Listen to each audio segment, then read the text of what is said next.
ഇവരെ അച്ഛൻ മരിച്ചിട്ട് ആ ഒരു വിവരം അവിടുത്തെ പോലീസ് സ്റ്റേഷനിൽ കംപ്ലൈന്റ് കൊടുക്കാൻ പോലും ഇവർക്ക് ആർക്കും ഇതുവരെ സമയം കിട്ടിയിട്ടില്ല. പ്രിയ സുഹൃത്തുക്കളെ, ഉണ്ണിവാവ വ്ലോഗ്സ് നടത്തുന്ന ആ ഒരു വ്യക്തിയുടെ ഹസ്ബൻഡ് തിരുവാതിര നക്ഷത്രം വരുന്ന ആ ഒരു ദിവസത്തിൽ അയാൾ സൂയിസൈഡ് ചെയ്തു കേട്ടോ, ബഹ്റൈനിൽ വെച്ചിട്ട്. അപ്പോൾ അതുമായി ബന്ധപ്പെട്ട് ഈ കുടുംബത്തിന് വലിയൊരു സൈബർ ബുള്ളിങ് ആണ് കഴിഞ്ഞ ദിവസങ്ങളിൽ കിട്ടിയത്. അതായത് ഇവർ യൂട്യൂബ് ചാനൽ നടത്തുന്നത് അദ്ദേഹത്തിന് ഇഷ്ടമല്ലാത്തത് കൊണ്ടാണ് അദ്ദേഹം ആത്മഹത്യ ചെയ്തതെന്നൊക്കെ പറഞ്ഞ് കുറെ പേര് അത് അങ്ങനെയൊക്കെ പറഞ്ഞ് ഉണ്ടാക്കിയായിരുന്നു കേട്ടോ. അപ്പോൾ അത് വിശദീകരിച്ച് ഈ അമ്മയും മക്കളും ഒരു വീഡിയോ ആയിട്ട് വന്നായിരുന്നു. അത് കഴിഞ്ഞ് പിന്നെ ഒരു വീഡിയോ ആയിട്ട് ഇവർ വന്നതെന്ന് പറയുന്നത് ഇവരുടെ ഹസ്ബൻഡിന്റെ മരണത്തിൽ ഇവർക്കൊരു സംശയമുണ്ട്. കാരണം ഇദ്ദേഹം സ്വാഭാവികമായിട്ട് തൂങ്ങിയാണ് മരിച്ചത്. അപ്പോൾ സ്വാഭാവികമായിട്ട് നമുക്ക് സംശയം കാണുമല്ലേ. അപ്പോൾ ഈ അമ്മയ്ക്കും മക്കൾക്കും അറിയത്തില്ല എന്തുകൊണ്ടാണ് ഇദ്ദേഹം തൂങ്ങി മരിച്ചതെന്ന്. കാരണം അന്ന് ആ മരിക്കുന്ന ദിവസവും ഇവരുമായിട്ട് വളരെ സന്തോഷത്തോടെ സംസാരിച്ച ഒരു മനുഷ്യനാണ് ഈ ഒരു പണി ചെയ്തത് കേട്ടോ. കഴിഞ്ഞ ദിവസത്തെ വീഡിയോയില് ഈ അമ്മയും മകളും മൂത്ത മകളും കൂടെ വന്ന് ഇരുന്ന് പറയുന്നുണ്ടായിരുന്നു അവർക്ക് എന്താണ് ഏതാണെന്നൊന്നും ഒരു പിടുത്തവും ഇല്ല. കാരണം ബോഡി വന്ന സമയത്ത് ഇദ്ദേഹത്തിന്റെ കുറച്ച് സാധനങ്ങൾ മാത്രമാണ് ഇവർക്ക് കിട്ടിയത്. ഇദ്ദേഹത്തിന്റെ വാച്ച്, പേഴ്സ്, ദെൻ പെൻഡൻ, ബ്രേസ്ലെറ്റ് ഒക്കെ ഇവർക്ക് കിട്ടാനായിട്ട് ഇരിക്കുവാണ്. അപ്പോൾ അത് ആ അമ്മയ്ക്ക് സുരേഷ് കൃഷ്ണയുടെ വൈഫിന് അതൊരു ഓർമ്മയായിട്ട് വെക്കണ്ടേ അല്ലേ, ഓർമ്മയായിട്ട് വെക്കാൻ വേണ്ടിയാണ് അത് അവർക്ക് തിരിച്ചു വേണം. അപ്പോൾ ഇതിന്റെ കാര്യവും പറഞ്ഞ് ഇവര് ദുബായിൽ HR സംസാരിക്കുകയും അവിടുത്തെ സ്റ്റാഫുമായിട്ടൊക്കെ സംസാരിക്കുമ്പോൾ അതങ്ങനെ തരാൻ കഴിയത്തില്ല എന്നാണ് ഇവർ പറയുന്നത്. അത് മാത്രമല്ല സ്റ്റാഫിനോട് ഈ മരണത്തെ കുറിച്ച് ചോദിക്കുമ്പോൾ പലരും പലതാണ് പറയുന്നത് കേട്ടോ. അപ്പോൾ ഒരു വ്യക്തതയൊന്നും ഇതിന് ഇല്ല. അപ്പോൾ ഇവരാകെ കൊണ്ട് ഒരു കൺഫ്യൂസ്ഡ് സ്റ്റേറ്റിലാണ്. അങ്ങനെ നമ്മുടെ Khader Karippodi public Kerala YouTube channel നടത്തുന്ന ഖാദർ കരിപ്പൊടി ഈ ഒരു കാര്യം ഏറ്റെടുത്തു കേട്ടോ. അപ്പോൾ നിങ്ങൾക്കറിയാം ഖാദർ കരിപ്പൊടി നമ്മുടെ റിഫ മെഹനുയുടെ മരണവുമായി ബന്ധപ്പെട്ട് ഒത്തിരി അവരുടെ കുടുംബത്തിനെ സഹായിച്ചിട്ടുള്ള ഒരു വ്യക്തിയാണ്. അപ്പോൾ അദ്ദേഹം എന്ത് ചെയ്തെന്ന് വെച്ചാൽ അദ്ദേഹം എന്താണ് ഇങ്ങനെ ഒരു മരണം നടന്നു. അപ്പോൾ ബഹ്റൈനിൽ വെച്ച് നടന്ന മരണമാണ്. ബോഡിയൊക്കെ നാട്ടിൽ കൊണ്ടുവന്നു, എല്ലാ കർമ്മങ്ങളും ഒക്കെ കഴിഞ്ഞു. അപ്പോൾ ഖാദർ കരിപ്പൊടി എന്ത് ചെയ്തെന്ന് വെച്ചാൽ അവിടത്തെ SHO, അതായത് ഇവരുടെ ആ ഒറ്റപ്പാലം തൊള്ള പോലീസ് സ്റ്റേഷനിലാണല്ലോ ആദ്യം അന്വേഷിക്കേണ്ടത് എന്താണ് ഇവിടെ സംഭവിച്ചത് ഏതാണെന്ന് അറിയാൻ അദ്ദേഹം അന്വേഷിച്ചു. അവിടുത്തെ SHOവിനെ വിളിച്ച് സംസാരിച്ചു കേട്ടോ. അപ്പൊ ആ ഒരു ഫോൺ കോൾ നമുക്ക് കേട്ടിട്ട് വരാം. സാറേ, ഞാൻ വിളിച്ചത് നമ്മുടെ ഒറ്റപ്പാലത്ത് ഒരു തിരുവോണ നാളിൽ ഒരു കൃഷ്ണകുമാർ എന്ന് പറയുന്ന ഒരാൾ ബഹ്റൈനിൽ വെച്ച് ഒരു ആത്മഹത്യ ചെയ്ത ഏതെങ്കിലും ഒരു വിഷയം അറിയാമോ? ശ്രദ്ധയിൽപ്പെട്ടായിരുന്നോ? ഇല്ല. അങ്ങനെ ഒരു കൃഷ്ണകുമാർ എന്ന് പറയുന്ന ഒരാളുടെ ആത്മഹത്യയുമായി ബന്ധപ്പെട്ട ഒരു പരാതിയോ കാര്യങ്ങൾ അങ്ങനെ എന്തെങ്കിലും വന്നിട്ടുണ്ടായിരുന്നോ? ഇല്ല. അല്ല, സോഷ്യൽ മീഡിയയിൽ ഇതുമായി ബന്ധപ്പെട്ട ഒരു വീഡിയോ ഉണ്ടായിരുന്നു. അപ്പോൾ നിങ്ങൾ ഇവിടെ കേട്ടല്ലോ, അതായത് അങ്ങനെ ഒരു കംപ്ലൈന്റ് അവിടെ ചെന്നിട്ടില്ല. നിങ്ങൾ ആലോചിക്കണം, ഇതൊരു സൂയിസൈഡ് ആണ്. ആരും കംപ്ലൈന്റ് കൊടുത്തിട്ടില്ല. അതായത് ഇപ്പോ അമ്മയെയും മക്കളെയും കാര്യം അവർക്ക് അതിനെ കുറിച്ചൊന്നും അറിയത്തില്ലായിരിക്കും. അവർ സ്ത്രീകളാണ്, അവർ പറയുന്ന കേൾക്കുമ്പോൾ തന്നെ നമുക്ക് അറിയാം അവർക്ക് ഇതിനെ കുറിച്ചൊന്നും ഒരു ധാരണയില്ല. അപ്പോൾ ഇവിടെ ഇവരെ സഹായിക്കുന്നത് ചെന്നൈയിലുള്ള ഒരു പോലീസ് ഉദ്യോഗസ്ഥനാണ്. അത് ഈ അമ്മയുടെ തന്നെ, അതായത് ഈ മരിച്ചുപോയ വ്യക്തിയുടെ വൈഫിന്റെ ബ്രദർ, ആ ഒരു കസിൻ ബ്രദർ, അങ്ങനെ എന്തോ ആയിട്ടാണ് റിലേഷൻ വരുന്നത്. അപ്പൊ അദ്ദേഹം പോലും ഇതൊരു കംപ്ലൈന്റ് രജിസ്റ്റർ ചെയ്തിട്ടില്ല. അപ്പോൾ അതിൽ തന്നെ ഒരു ദുരൂഹതയാണ് അല്ലെ. നമുക്ക് എന്താണ് ഏതാണെന്ന് അറിയില്ല. ഈ ആർക്കും ആ മരണത്തിൽ, അല്ലെങ്കിൽ നമുക്ക് തന്നെ കാണത്തില്ലേ നമ്മുടെ ഹസ്ബൻഡ് എന്തിനാണ് മരിച്ചത്, അല്ലെങ്കിൽ നമ്മുടെ ആരെങ്കിലും മരണപ്പെട്ടാൽ നമുക്ക് തന്നെ തോന്നും അതൊന്ന് അറിയണം എന്നുള്ള ഒരു ഭയങ്കര ആഗ്രഹം കാണും അല്ലേ. അപ്പൊ കഴിഞ്ഞ ദിവസം ഇവരുടെ വീഡിയോയിലും ഇവർ വന്ന് ഇതാണ് പറയുന്നത്, അവർക്ക് എന്താണ് ഏതാണ് എന്തിനാണ് എൻ്റെ ചേട്ടൻ അങ്ങനെ ചെയ്തത് എന്നൊക്കെയുള്ള ആകെ ഒരു വല്ലാത്ത ഒരു അവസ്ഥയിൽ കൂടെയാണ് അവർ പോകുന്നത്. കാരണം അവർക്ക് അറിയാൻ മേല എന്തിനാണ് ഇദ്ദേഹം ഇങ്ങനെ ചെയ്തതെന്നുള്ളത്. അങ്ങനെ പ്രിയ സുഹൃത്തുക്കളെ, അങ്ങനെ നമ്മുടെ ഖാദർ കരിപ്പൊടി എന്ത് ചെയ്തെന്ന് വെച്ചാൽ, അതായത് ഈ മരണപ്പെട്ട വ്യക്തിക്ക് ഒരു കുടുംബം കാണുമല്ലോ, അതായത് അച്ഛൻ, അമ്മ, സഹോദരങ്ങളൊക്കെ കാണുമല്ലോ. അങ്ങനെ ഈ ഖാദർ കരിപ്പൊടി ഈ സഹോദരനെ വിളിച്ചു കേട്ടോ.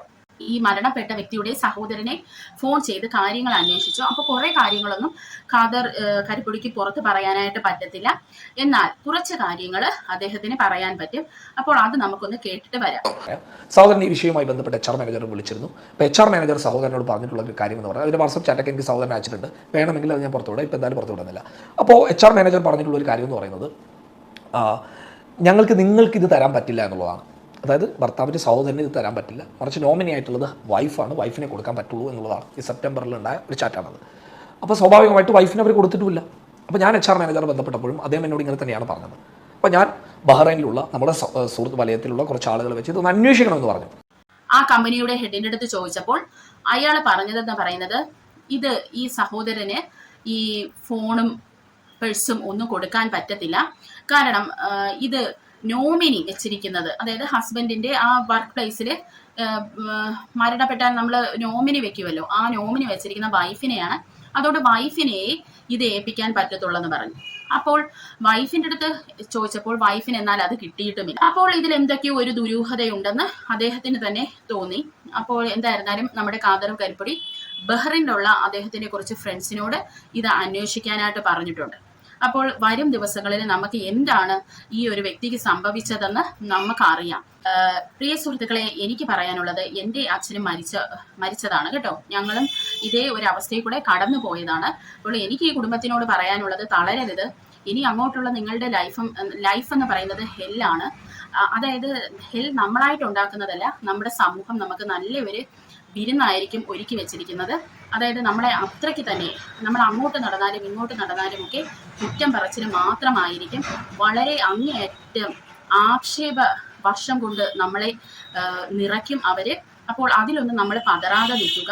പിന്നെ ഈ കുട്ടികളുടെ അടുത്ത് 2 പെൺകുട്ടികളാണുള്ളത്. അപ്പോൾ എൻ്റെ അച്ഛൻ മരിച്ചതിന് ശേഷം ഞങ്ങൾ 2 പേര്, ഞാനും എൻ്റെ അനിയത്തിയും, ഞങ്ങൾ നല്ല ആണുങ്ങളെ പോലെ തൻ്റെയിടത്തോടു കൂടിയാണ് നിന്നത്. അപ്പോൾ ഞങ്ങളുടെ അമ്മയോട് എല്ലാവരും പറയുമായിരുന്നു കേട്ടോ, നിനക്ക് 2 ആൺകുട്ടികളാണ് ഉള്ളതെന്ന്. അപ്പോൾ ആ ഒരു തൻ്റെയിടം നമുക്ക് വേണം. പിന്നെ ആവശ്യമില്ലാതെ ആരെയും സഹായങ്ങൾ നമ്മൾ വാങ്ങരുത്. നമ്മൾ ഈ കുട്ടികൾ നല്ല ബോൾഡായിട്ട് അവരുടെ അമ്മേനെ പ്രൊട്ടക്റ്റ് ചെയ്യേണ്ടതായിട്ടുണ്ട്. അതായത് ഒരു ആണിൻ്റെ തൻ്റെയിടത്തോടു കൂടി തന്നെ നിൽക്കണം. പേടിച്ച് നിൽക്കുകയാണ് എന്നുണ്ടെങ്കിൽ ആളുകൾ വന്ന് തലയിൽ കയറും. അത് ഈ അമ്മയടുത്തും കൂടെയാണ് എനിക്ക് പറയാനുള്ളത്. കരഞ്ഞു വിളിച്ചിരിക്കാനുള്ള സമയമൊന്നുമില്ല. ഇനി നിങ്ങൾക്ക് അങ്ങോട്ട് ഒത്തിരി ജീവിക്കാനുണ്ട്. ഈ 2 പെൺമക്കളുടെ കാര്യങ്ങൾ നോക്കാനുള്ളതാണ്.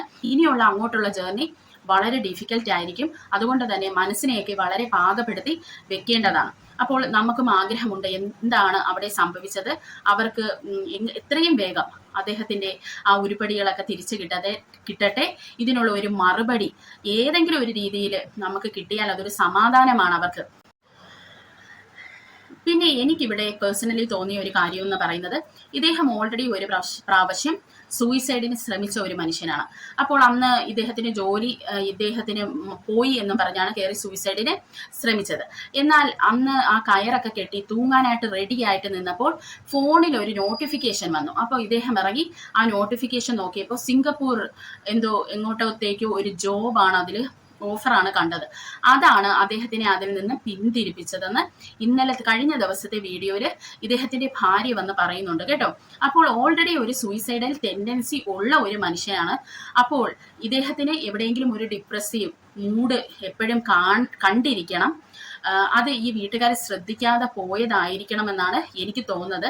കാരണം നമ്മൾ വെറുതെ ഞാൻ പോയി ചത്തുകളയുമെന്ന് പറയാറുണ്ട്. പക്ഷെ അതിലേക്ക് നമ്മൾ പോയാൽ, അല്ലെങ്കിൽ നമ്മൾ മരിക്കാനായിട്ട് നമ്മൾ ഒരു വിഷം കയ്യിലെടുത്താൽ, അല്ലെങ്കിൽ നമ്മൾ ഒരു കയറ് കെട്ടി നമ്മൾ അതിൽ തൂങ്ങാൻ റെഡിയായി നിന്നാൽ അത് അടുത്ത തലത്തിലേക്കാണ് പോയത്. അതിന് നമ്മൾ മനസ്സിലാക്കണം, നമ്മുടെ മനസ്സ് നമ്മുടെ കൺട്രോളിലല്ല. അങ്ങനെ നിങ്ങൾക്ക് ആരെങ്കിലും നിങ്ങളെ കൂടെ ഉണ്ടെങ്കിൽ അവരെ എത്രയും വേഗം ഒരു ഡോക്ടറിനെ കാണിക്കേണ്ടത് അത്യാവശ്യമാണ്. കാരണം അടുത്തത് ഇനി അവർ കയറി തൂങ്ങുകയായിരിക്കും ചെയ്യുന്നത്. അപ്പോൾ എനിക്ക് പറയാനുള്ളത്, ഈ സഹോദരനെ ആരും കിടന്ന് പറഞ്ഞിട്ട് ഒരു കാര്യവുമില്ല. ഇദ്ദേഹത്തിന്റെ മനസ്സിൽ ഉറങ്ങിക്കിടന്ന ആ ഒരു കാര്യമാണ് ഇപ്പോൾ അദ്ദേഹം നടത്തിയെടുത്തത്. അപ്പോൾ എത്രയും വേഗം അടുത്ത ഒരു വീഡിയോയുമായിട്ട് ഞാൻ വരുന്നതായി.